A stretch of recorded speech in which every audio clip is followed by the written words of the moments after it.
Bonjour Chloé. Bonjour Philippe. Alors en ce jour de match du PSG, match retour de la Ligue des Champions, j'ai un peu Ronaldinho avec nous pour nous parler dans un épisode un petit peu spécial. Le thème d'aujourd'hui, pour lequel on a pensé à créer un épisode authentique talent, c'est d'évoquer le sujet dans notre monde très spécifique de l'assessment, de l'arrivée des nouvelles technologies et notamment de l'intelligence artificielle générale, etc., etc.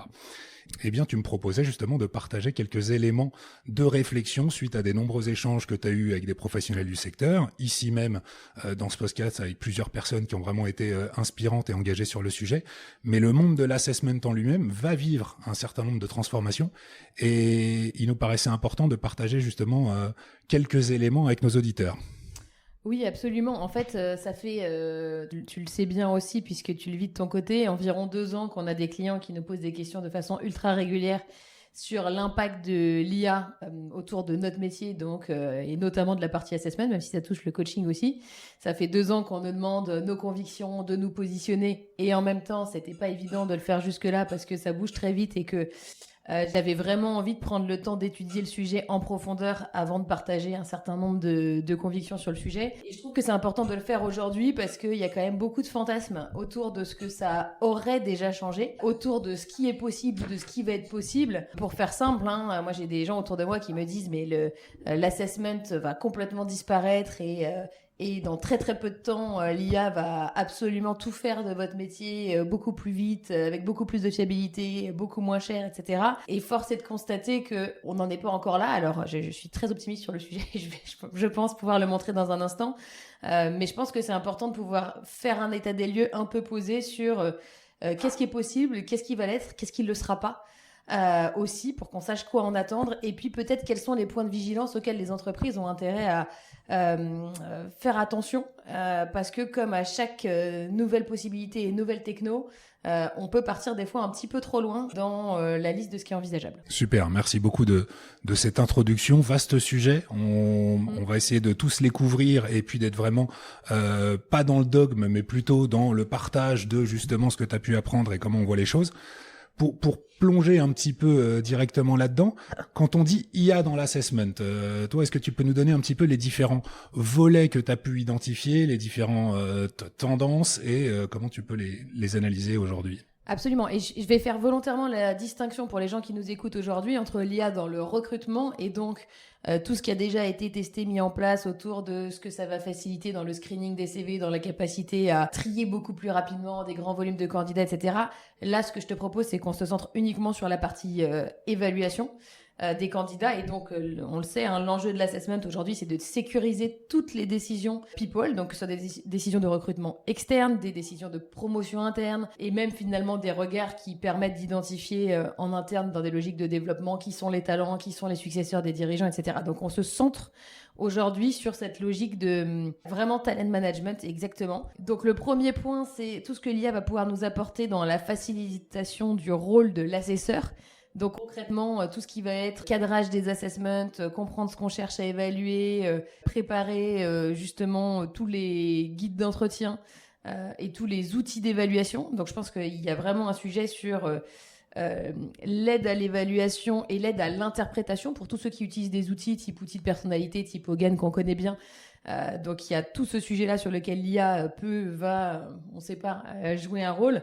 Le deuxième point, je pense, c'est effectivement dans la rédaction des analyses, dans la réalisation et la rédaction des analyses. C'est-à-dire que c'est une chose d'avoir une IA qui me permet de me préparer, d'interpréter plus vite et de faire qu'avant de me rendre dans un entretien d'évaluation, finalement tout mon travail de préparation a été réduit par 10.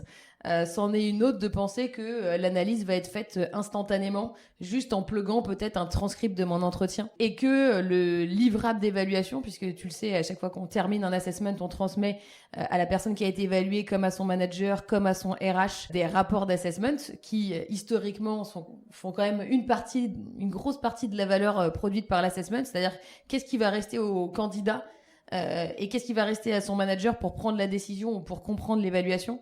et où là aussi on attend de l'IA que cette partie-là soit faite beaucoup plus vite, de façon beaucoup plus fiable, peut-être de façon beaucoup plus personnalisée vis-à-vis de l'entreprise et de ses modèles de compétences. Ok, donc on va aborder l'amont et l'aval d'un processus d'assessment et on va essayer de balayer ensemble, en tout cas moi je vais venir te chercher là-dessus, sur ce qui te paraît intéressant, faisable, pertinent au service du candidat comme de l'assesseur, du coach, du bénéficiaire, et puis ce qui, à ton sens, va être un peu plus, en tout cas à date, on enregistre cet épisode en avril 2026, il faut le garder, je pense, à l'esprit au vu de la vitesse à laquelle les changements peuvent survenir, en tout cas à date, de tout ce qui va être justement trop dangereux.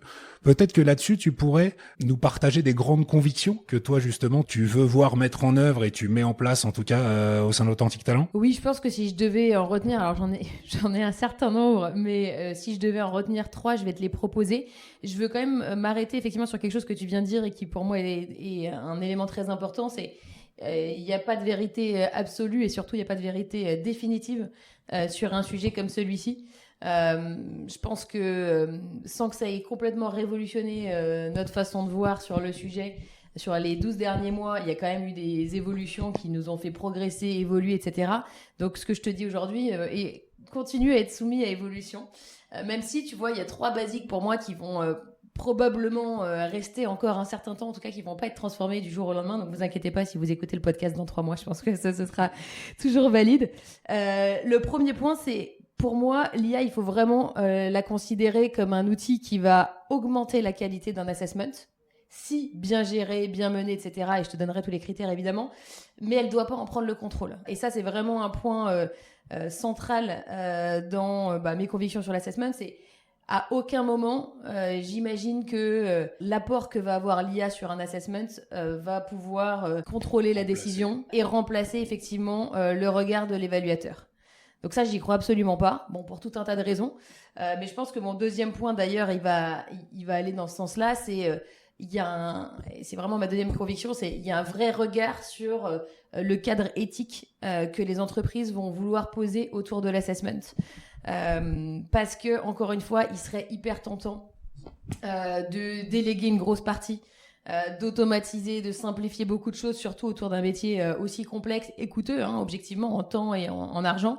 Il y a une vraie réflexion à avoir en anticipation sur quelles règles j'ai envie de mettre derrière l'utilisation de l'IA en termes d'évaluation, au-delà de la contrainte légale qui évidemment permet de poser un certain nombre de choses. Qu'est-ce que je vais vouloir m'imposer de faire en termes d'éthique, ne serait-ce aussi que vis-à-vis des candidats et de la façon dont ils vont accepter la démarche.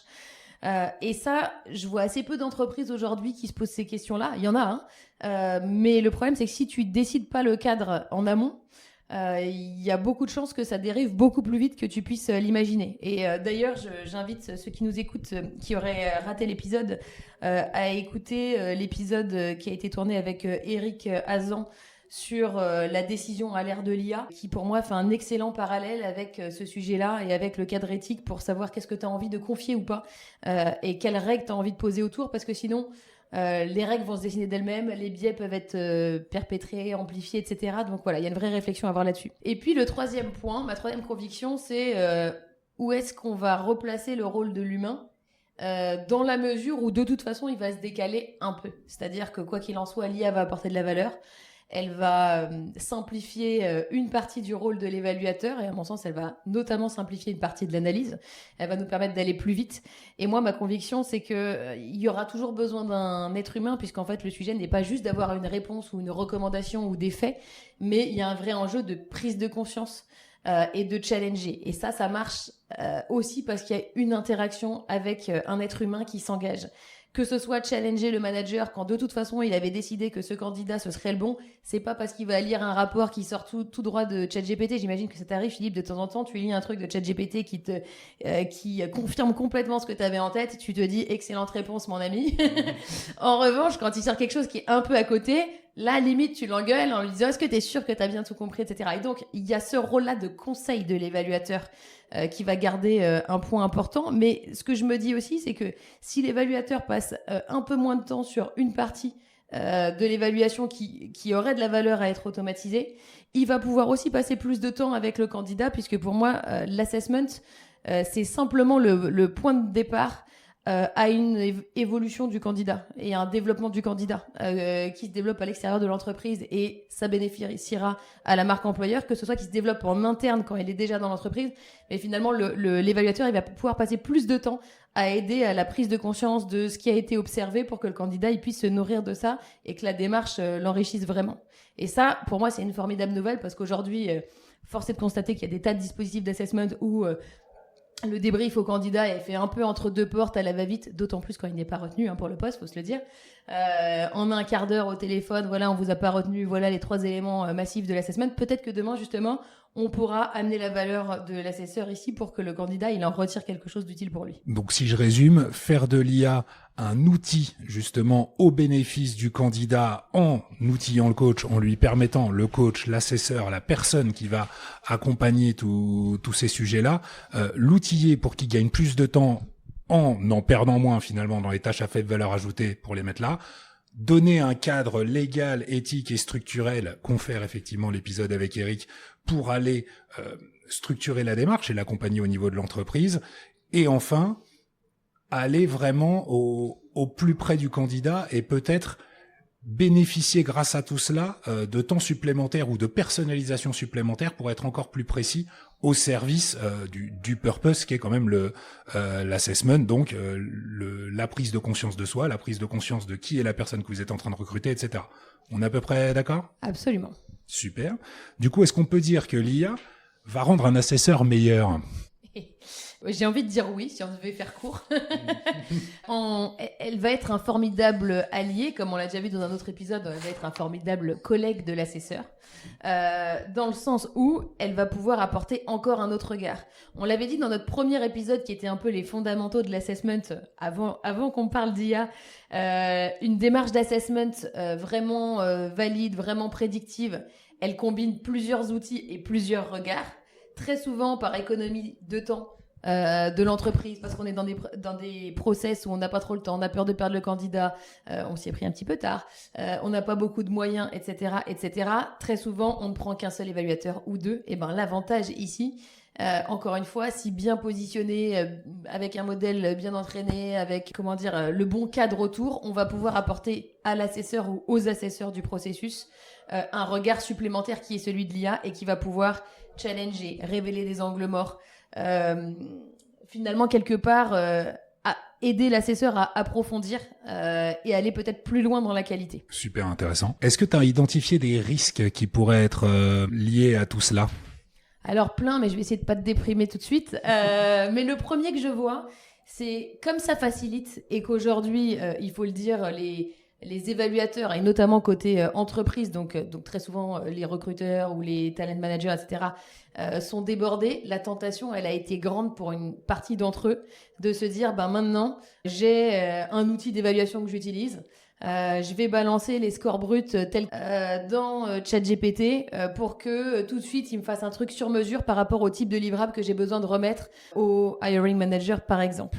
Et donc ça je le vois, c'est-à-dire qu'en gros c'est comment je peux simplifier au maximum et accélérer au maximum ma préparation et même mon livrable final. Le deuxième risque que je vois, et notamment avec une utilisation mal cadrée de l'IA, c'est l'impossibilité pour certains évaluateurs, recruteurs, entreprises, etc., de pouvoir a posteriori expliquer l'évaluation, la décision, parce que finalement on se retrouve un peu avec une boîte noire qui te sort le comparatif entre tous tes candidats sur le même poste, ou qui te sort simplement l'évaluation et la recommandation pour un seul candidat. La seule chose, c'est que tu n'es plus en maîtrise de l'analyse, tu ne sais pas comment est-ce que ça a été traité. Et donc, bien entendu, ça te fait perdre de l'esprit critique vis-à-vis de l'évaluation. Ça, c'est le premier point qui, aujourd'hui, rappelons-le, n'est pas fiable. C'est-à-dire qu'aujourd'hui, ce que te sort n'importe quel IA, même bien prompté, sans regard d'assesseur, c'est pas prédictif. Mais en plus, derrière, ça te permettra pas de jouer le rôle de conseil qui est attendu de toi. Si on se pose des questions, si on a envie de rechallenger le brief, si on se dit ok mais sur un périmètre un peu différent, est-ce que ça peut le faire ? Si le candidat il se pose la question de pourquoi lui il n'a pas été pris alors qu'il est dans l'entreprise depuis 10 ans et qu'il méritait le job, en fait tu n'as pas accès à la compréhension de cette analyse. Et ça je trouve ça quand même très délicat. Et puis l'autre point, je trouve qu'il y a un risque majeur parce que, alors du coup ça fait 2 ans que chez Authentic Talent on teste évidemment toutes ces fonctionnalités et on se prépare Et on fait même plus que se préparer, hein, on étudie le sujet en profondeur. Mais on le teste évidemment toujours en parallèle de la façon éprouvée de faire des assessments. Et donc on compare. On est dans cette logique-là. Alors on prend un peu plus de temps, mais on espère à un moment en gagner. Et la réalité, c'est que moi, quand je regarde un rapport d'assessment rédigé par l'IA versus peut-être rédigé par un de mes assesseurs experts confirmés, etc., il y a de très nombreux moments où je me dis c'est incroyable, c'est même peut-être mieux parce que c'est extrêmement bien écrit, c'est très fluide, c'est très complet, c'est très riche, etc.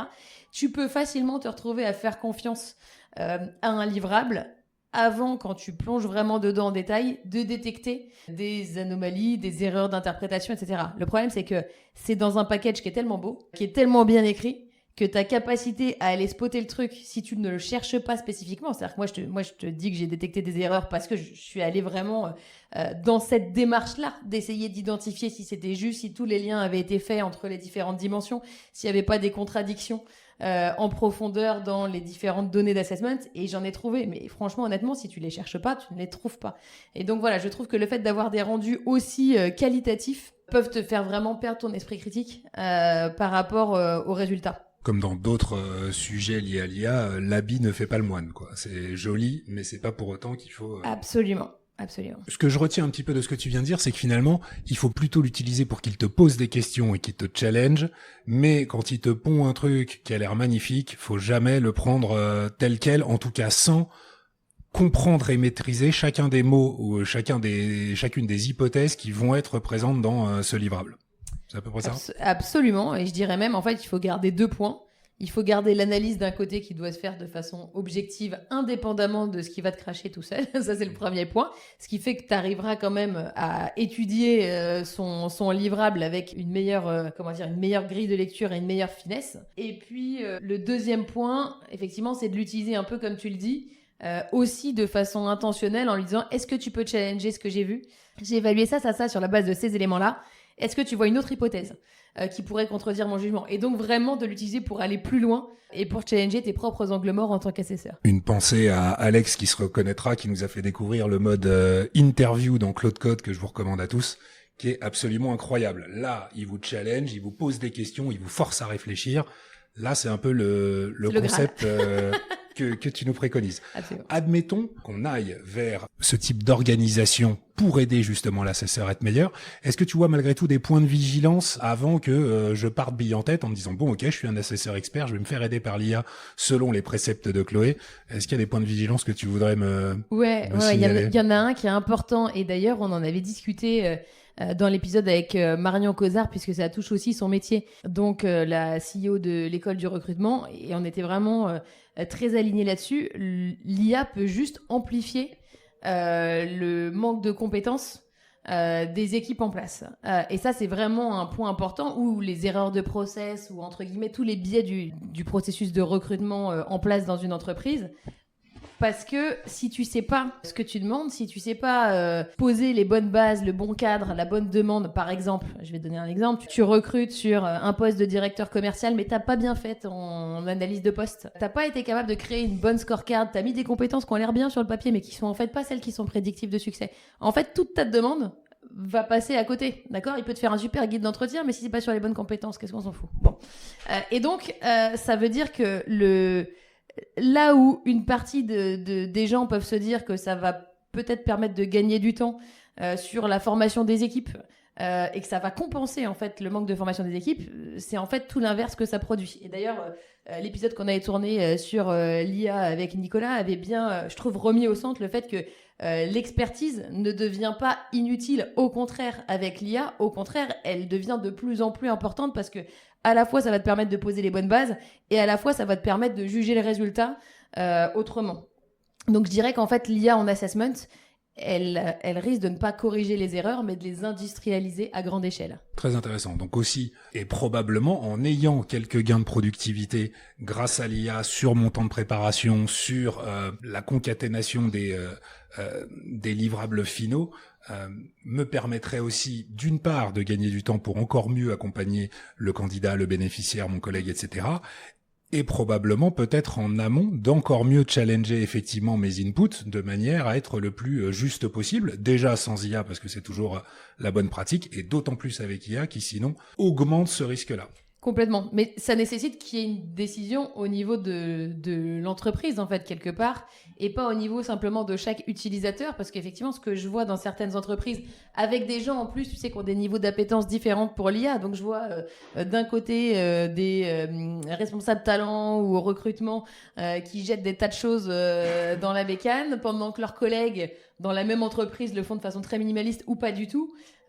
Il faut qu'il y ait une réflexion qui soit faite en amont, parce que encore une fois, et ça on l'avait dit dans le premier épisode sur l'assessment, mais c'est très important, c'est la qualité d'un processus d'évaluation dans une organisation, c'est la standardisation. Donc c'est vraiment le fait que tous les candidats qui viennent pour le même poste, quel que soit la BU, quel que soit le recruteur, et c'est valable pour les choix en interne aussi de promotion, doivent vivre le même processus de la même façon, être évalués sur les mêmes dimensions, etc., etc.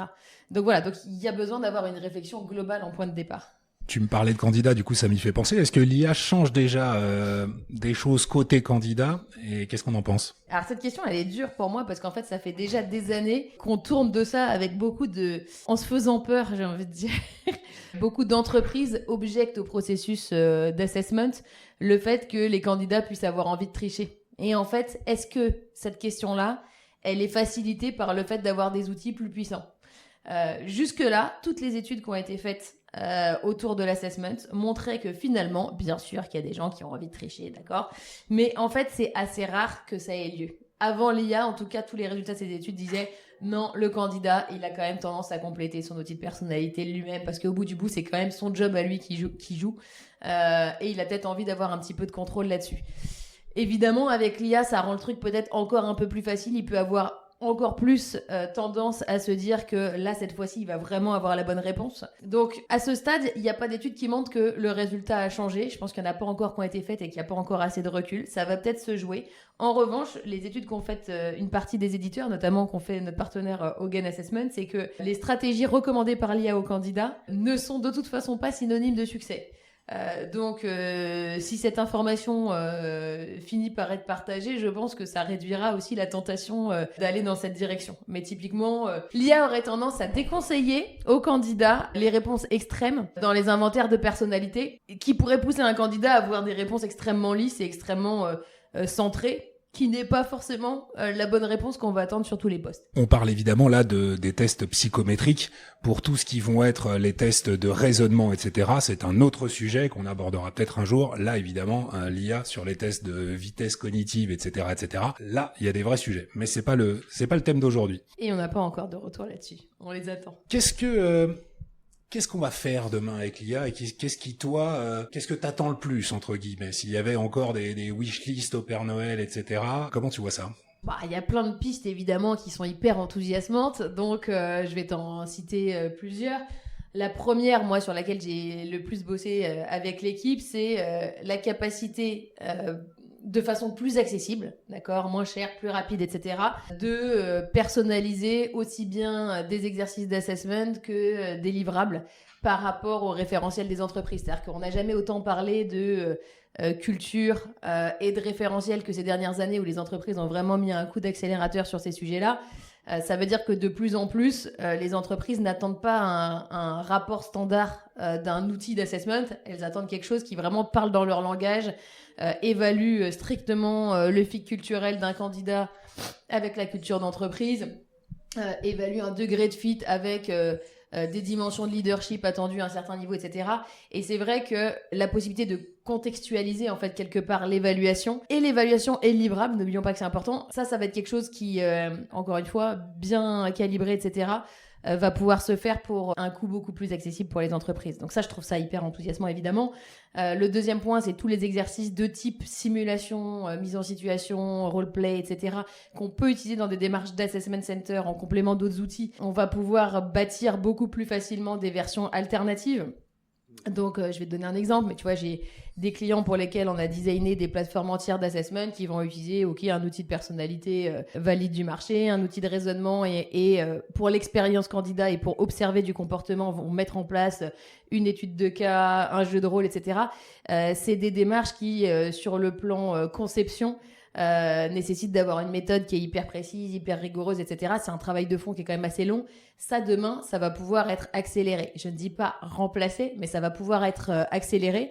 Et les entreprises pour lesquelles on a fait ça, parfois au bout de 2 ou 3 ans, se disent « Ok, nos candidats ou nos collaborateurs en interne ont fait tourner déjà plusieurs fois la mise en situation. Ce serait intéressant d'avoir des versions alternatives autour. » Bon, jusque-là, ça devenait un investissement assez notable. Ça va être, ça va offrir des possibilités sans avoir besoin de complètement repartir à partir d'outils nouveaux et de tout changer, de tout renverser, mais juste de développer des versions alternatives. Donc ça je trouve, ça fait partie des choses qui sont très enthousiasmantes. La troisième pour moi, tu vois, on parlait tout à l'heure de l'impact de l'IA pour t'aider en tant qu'évaluateur à préparer et à rendre ton travail de préparation beaucoup plus rapide. Effectivement, là, je trouve que l'IA comme outil pédagogique, ça a une vraie valeur ajoutée. On forme chez Authentic Talent, comme tu le sais, des assesseurs, recruteurs, développeurs, coachs, etc., tous les jours autour d'outils comme Hogan Assessment. Il y a des personnes qui sont formées à d'autres outils comparables.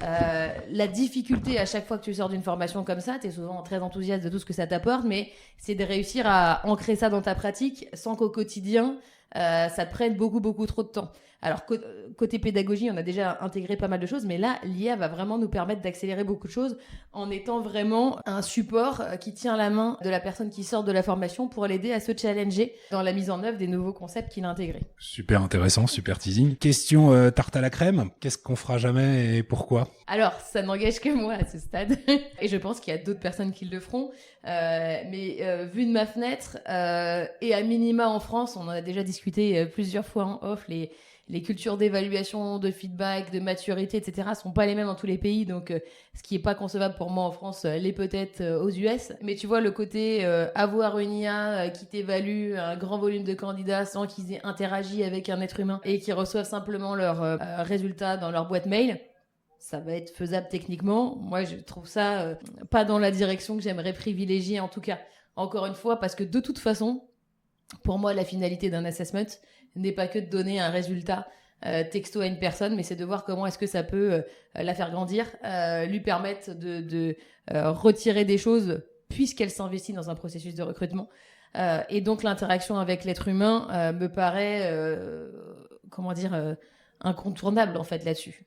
Et aussi en termes d'acceptation de la prise de décision, je trouverais ça très difficile demain de recevoir une réponse négative, mais finalement même positive, à une candidature sur un poste en ayant été évalué uniquement par une IA. Il y a des gens que ça ne dérangera pas du tout, mais le problème c'est qu'on ne peut pas parler pour la majorité. Donc ça, je pense que c'est vraiment un point qui est important. Le deuxième, que je ferai jamais en tout cas, c'est de laisser vraiment, même s'il y a une interaction avec un être humain un instant ou un autre, mais de laisser l'IA porter la plus grosse responsabilité dans la décision, d'accord ? Donc l'utiliser comme un éclairage, comme un outil qui te challenge, qui te permet de prendre en charge une partie du process, etc. Ok, mais la décision doit être assumée par un être humain. Donc l'IA en tant que sparring partner, mais jamais en tant que leader quelque part. Absolument. Et puis rappelons-nous, ça va encore peut-être et très probablement changer dans les prochains mois, mais il y a aujourd'hui sur GPT un taux d'hallucination autour de 28% environ. Est-ce que tu as vraiment envie demain de prendre pour argent comptant ce qui va ressortir d'une évaluation par IA ? Bon, personnellement, je sais ce que j'en pense. Super intéressant. J'ai des questions bonus, mais je vais d'abord te poser celle qui me paraît clé parce que à la fois pour notre audience et pour les challenges qui sont à relever dans les prochaines semaines, les prochains mois, les prochaines années. Qu'est-ce qui doit être prioritaire à ton sens pour quelqu'un qui est aujourd'hui DRH, talent manager, talent acquisition, CHRO, etc., vis-à-vis de, à nouveau, l'IA et l'assessment. On disait sur plein de choses, mais là, voilà, c'est ce sujet-là pour à la fois des gens qui sont dans des petites comme dans des grandes entreprises, qui ont accès à certains modèles ou pas à d'autres. Je trouve que ce que tu nous as partagé comme limite et comme usage permet d'utiliser à peu près tout et évite de rentrer dans la technique des LLM. Mais voilà, qu'est-ce que tu voudrais vraiment leur partager comme sens de réflexion et priorité ? Alors, je suis consciente que mes conseils vont pas forcément être tous faciles à appliquer. Je me rends bien compte que l'IA va avoir des tas d'impacts pour la fonction RH au sens large et pas que sur l'assessment. Donc, ça fait déjà quand même pas mal de chantiers à prendre en main.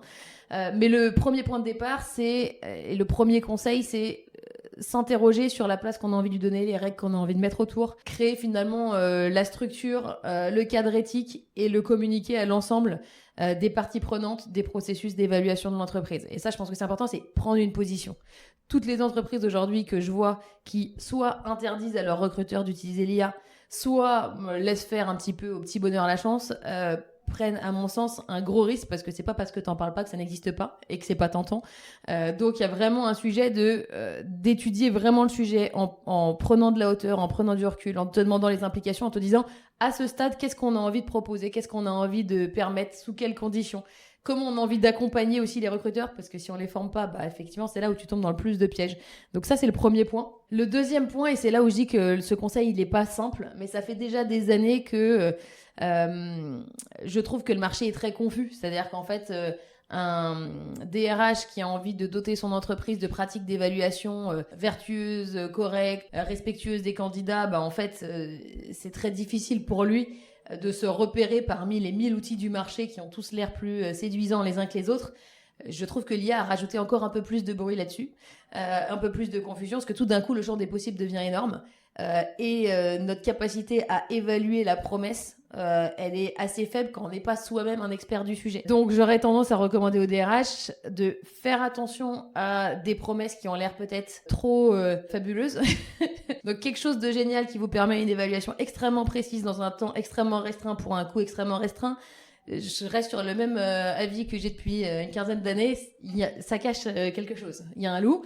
Et donc la réponse, c'est d'aller regarder sous le capot concrètement et de se dire ok, on propose une solution, qu'est-ce qu'il y a derrière, quel biais est-ce que ça favorise ou ça amplifie par exemple, quels ont été les tests qui ont été faits en amont, quelles données est-ce que ça prend en compte, etc. etc. Et le troisième point, c'est rester attentif à je dirais vraiment à la qualité délivrable, parce que encore une fois, il va falloir rester dans cette approche de sparring partner, comme tu le disais tout à l'heure, de se dire comment est-ce que je vais évidemment m'aider de l'IA. Alors idéalement avec une approche bien réfléchie, avec peut-être un partenaire qui aura vraiment bossé dessus en amont et qui pourra m'éclairer sur ce chemin-là. Mais faire très attention au fait que la réponse, elle va être de plus en plus excellente, en tout cas en apparence. Et donc cultiver l'esprit critique autour de ça. C'est pas parce que j'ai un rapport extrêmement bien écrit. Tu vois, moi, ce que je vois dans l'assessment depuis des années, c'est que tu as des entreprises qui adorent avoir un rapport de 15 pages avec des graphes tous plus excitants les uns que les autres, avec des conseils dans tous les sens, avec une évaluation extrêmement fine, etc. Parfois, l'enthousiasme qu'on peut avoir pour un support extrêmement complet alors que le candidat n'a passé qu'1 heure et demie en évaluation, il faut quand même redescendre un tout petit peu sur la réalité de ce qu'on peut fournir. Donc voilà, et en fait, l'effort, il va pas se limiter à avoir un très bon livrable. Je voudrais vraiment encourager les DRH à continuer à se poser la question de où est-ce que du coup, on va pouvoir mettre un petit peu plus d'accent, et notamment dans l'accompagnement a posteriori. Je trouve ça hyper intéressant et presque en t'écoutant, je me dis que grâce à l'IA, finalement, le recruteur, le membre de la communauté RH qui va être vraiment l'acteur, le pilote, le chef d'orchestre de la décision finale, c'est presque lui qui gagne encore en importance en termes de qualité de ma formation, qualité de l'information que je vais transmettre, faire exploiter potentiellement par l'IA. Et donc, est-ce que, un peu paradoxalement, en introduisant l'IA, si tu veux être meilleur, tu dois pas plutôt former et accompagner tes équipes internes à, non pas l'usage de l'IA, mais quasiment les fondamentaux du métier pour être encore meilleur, de manière à ce que l'IA, Est-ce que ça a du sens? Absolument. En fait, je dirais les deux. Alors, effectivement, ça veut dire qu'il faut prendre un tout petit peu de temps et d'investissement en amont. Mais je dirais les deux. Il va falloir que tu formes tes équipes côté RH aux fondamentaux, à l'expertise, à l'évaluation, à l'accompagnement, etc.